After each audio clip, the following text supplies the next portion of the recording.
สบายดีเนาะพี่น้องเฮาอยู่กับเจ้าสร้างสายเนาะอีกนี้มื้อนี้ก็มาเฮ็ดรถไถเนาะมื้อนี้ฝนบ่ตกวานนี้ฝนตกเบิดมื้อเลยเลยบ่ได้มาเฮ็ดรถไถเฮาซ้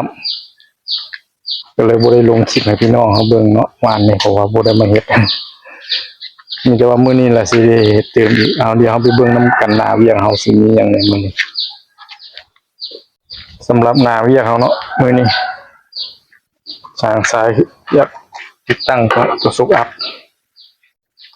ใส่นี่เนาะบนตังเอานั่งเนาะเดี๋ยวเขาก็ได้เจาะหูเนาะเจาะหูเฮ็ดเป็นตัวยึดเนาะยึดอันสุกอัพนี่เนาะจังเฮ็ดโครงสร้างเล็กเพื่อห้องรับตังเขาเนาะห้องรับตังเขาถือว่าอาชิซ่าเนี่ยเนาะเพราะว่ามันมีงานเจาะ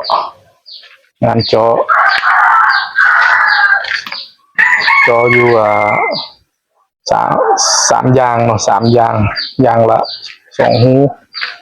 ก็เป็น6 หู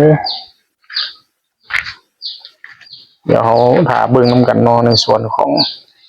ตังเขาเนาะตังเขาก็ได้ซื้อมาละเป็นตังเบาะนุ่มเนาะอยากใส่เนาะตังเบาะนุ่มนี่เนาะ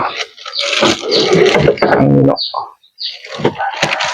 เราซื้อมาละสามารถสไลด์ได้เนาะตังเนาะสามารถตูดออกตูดเข้าได้เป็นเบาะนุ่มสิประมาณนี้เนาะสำหรับช่วงเช้าเฮาก็สิได้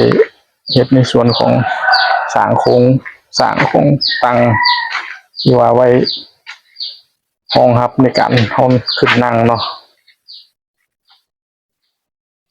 สิประมาณนี้แล้วก็จังสิหลังจากได้โครงตังแล้วจังสิเฮ็ดโครงบางหลังขึ้นมาจะได้ไปซื้อเหล็กพุ่นละมาเนาะโครงบางหลังขึ้นมาแล้วจังได้เอาลูกม่างออกมาจอดดีๆเนาะจอดดี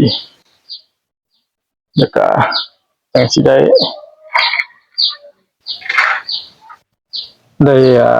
ใส่ตังเดี๋ยวเขาติดตามไปน้ำกันเนาะ